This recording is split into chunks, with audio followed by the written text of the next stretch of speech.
Assalamualaikum warahmatullahi wabarakatuh. Global Hijrah malam ini bersama saya Khadiza Faisal. Kami tidak lagi diterima di sini. Itu realiti yang dialami pelarian Rohingya yang kini menumpang di Bangladesh. Jika 5 tahun lalu mereka disambut sebagai saudara, diberi makanan, perubatan dan penempatan sementara, namun kini kehadiran mereka bagaikan lalang yang perlu dicantas serta-merta. Apa puncanya? Ogos 2017 menyaksikan kira-kira 740,000 etnik Rohingya meninggalkan Myanmar bagi menyelamatkan diri daripada kekejaman junta. Ketika itu, kerajaan Bangladesh dengan tangan terbuka menerima mereka, membuka sempadannya dan memberikan segala keperluan asas. Malah puluhan ribu rakyat Bangladesh juga sama-sama berganding bahu menghulurkan bantuan atas nama kemanusiaan dan saudara seagama. Kini situasi itu jauh berbeza. Persepsi umum terhadap etnik paling tertindas di dunia itu rata-ratanya negatif. Bukan sahaja orang awam, malah media dan ahli politik turut mengecam pelarian dari Rakhine itu.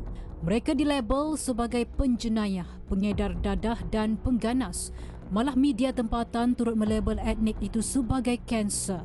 Menurut salah seorang pelarian Rohingya, Abdul Manan, dia tidak menafikan wujud segelintir pelarian Rohingya yang terlibat dalam jenayah.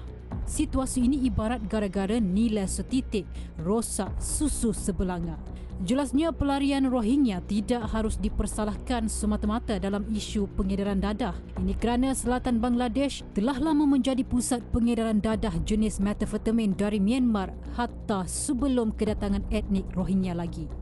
তারা তো মানে local media কলে আছে মানে রোহিঙ্গা আছে খারাপ বলে হয়ে যাচ্ছে গিয়া বেগুলো দেড়ে আর এখন রোহিঙ্গা এখন বেগুন খারাপ দেন হাতে হাঙ্গ 5টা এখন 21টা মান কিছু কিছু মানুষের হারান আছে মানে আছে লোকাল মিডিয়া কলে আছে রোহিঙ্গা বেগুন খারাপ এন হয়ে যায় এন হতে আসলে যাচ্ছে আর বেগুন খারাপ দেন আর তো হতে বেশি দুঃখিত আইয়ে অশান্তি লাগে কিয়া কিছু আর বেগুন হারান আর বেগুন আছে রোহিঙ্গা এর কিছু কিছু মানুষ খারাপ হয়ে যাচ্ছে বেগুন আছে বন্ধ হয়ে যাবে আসলে যাচ্ছে রোহিঙ্গা বেগুন খারাপ দেন.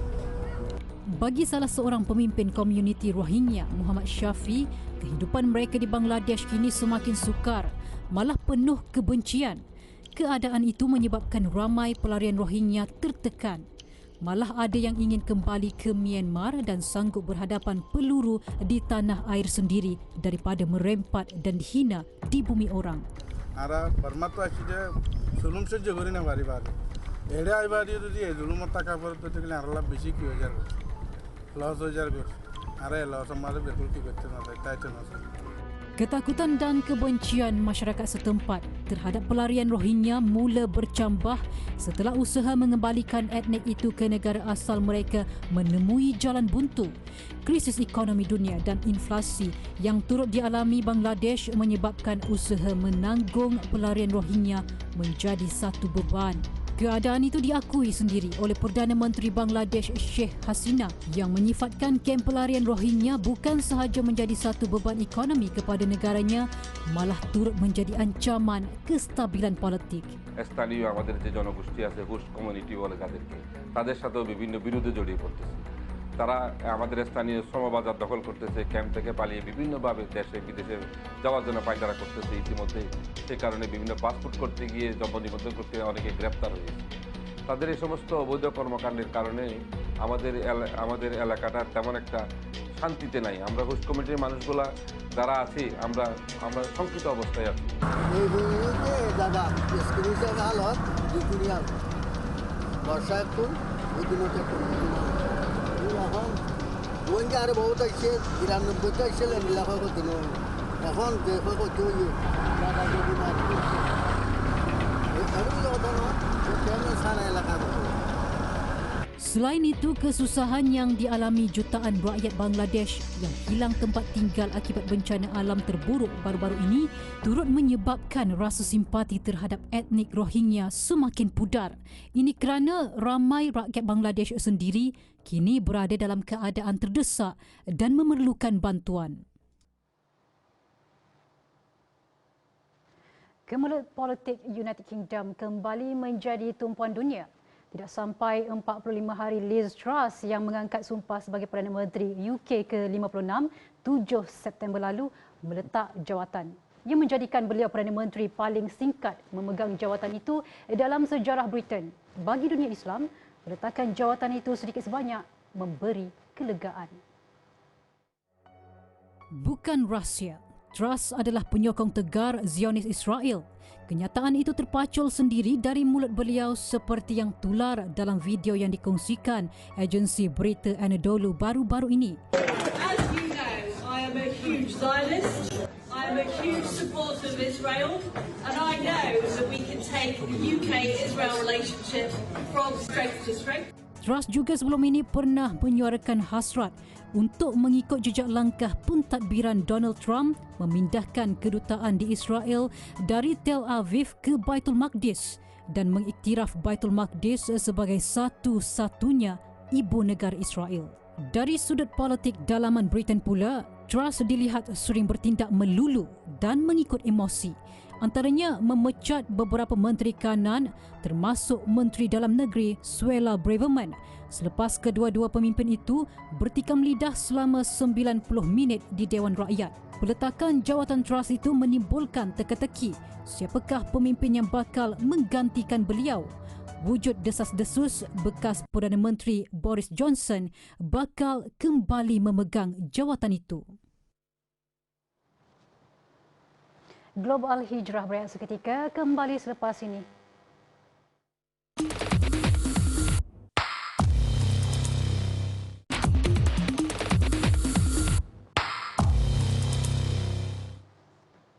Alhamdulillah bertemu kembali. Kekejaman yang menimpa saudari Islam di Palestin, Syria dan Yaman tidak berkesudahan. Namun ia lazimnya menjadi perhatian pada tempoh-tempoh masa tertentu saja, sedangkan mereka bertarung nyawa hampir setiap hari mempertahankan tanah mereka sendiri. Adakah ia dirancang oleh media massa atau penderitaan mereka disembunyikan di mata dunia? Sebagai contoh, hari demi hari, kisah derita rakyat Palestin semakin berkurangan. Malah tidak serancak semasa bulan Ramadan lepas. Ia seolah-olah penderitaan saudara Islam kita di sana sudah tamat, sedangkan realiti sebenar jauh berbeza. Sebagai sebuah badan bukan kerajaan NGO yang mempunyai cawangan di Gaza Aman Palestin, semestinya mempunyai kelebihan dalam mengetahui segala perkembangan terkini yang terjadi di sana. Ia termasuk isu-isu yang tidak dipertontonkan di media massa. Menurut pengurus Aman Palestin Bangi Wan Ammar Muslim, beliau menyifatkan peperangan yang berlaku di sana seperti tiada hari cuti. Jelasnya, pembantaian oleh rejim Zionis terus berlaku kepada warga Palestin setiap hari tanpa mengira jantina dan peringkat umur. Terkini di Rafah di Palestin terdapat pembantaian seorang wanita yang duduk di dalam rumah dan diserang oleh tentera Israel terkena di bahagian lehernya. Jadi perkara ini berlaku hampir setiap hari di kawasan-kawasan di dalam Palestin. Jadi ini adalah antara isu yang tidak dibangkitkan di dalam mana-mana platform media sosial ataupun media massa sekalipun, dan ini adalah perkara yang berlaku hampir setiap hari di sana. Impak daripada serangan tersebut bukan sahaja meragut ribuan nyawa di sana, malah lebih buruk, penduduk turut berdepan dengan krisis sumber bekalan makanan yang tidak mencukupi. Bayangkan sahaja, walaupun menetap di tanah sendiri, namun hasil tanaman sendiri diceroboh tanpa sebab oleh rejim Zionis. Ia sekaligus menjadikan hasil mereka untuk menjana ekonomi juga turut musnah kerana disekat dan dihancurkan oleh tentera Israel. Meskipun berdepan dengan ancaman nyawa dan sumber makanan yang terhad, namun semangat mereka tidak sesekali dapat dipatahkan oleh tentera Israel. Perjuangan mereka hanya satu, iaitu menuntut semula tanah air mereka dan memperjuangkan Masjid Al-Aqsa yang kini diceroboh Zionis. Tetapi apa yang berlaku pada hari ini adalah mereka menceroboh bersama dengan tentera-tentera Zionis yang lengkap bersenjata. Jadi apa yang diusahakan oleh rakyat-rakyat Palestin pada hari ini adalah suatu usaha bagi membendung pencerobohan yang berlaku oleh tentera Zionis. Namun usaha mereka ini tidak cukup kerana suara mereka tidak jelas kedengaran di seluruh dunia. Jadi kita harus memainkan peranan bersama-sama dengan rakyat Palestin yang bersama-sama untuk membebaskan Masjid Al-Aqsa ini agar masjid ini tersuci, terpelihara daripada pencerobohan yang berlaku oleh tentera-tentera ini. Jelasnya rakyat Palestin hanya mampu menggunakan serangan dengan membaling batu ke arah tentera Zionis kerana kekurangan wang dan sumber senjata yang lengkap.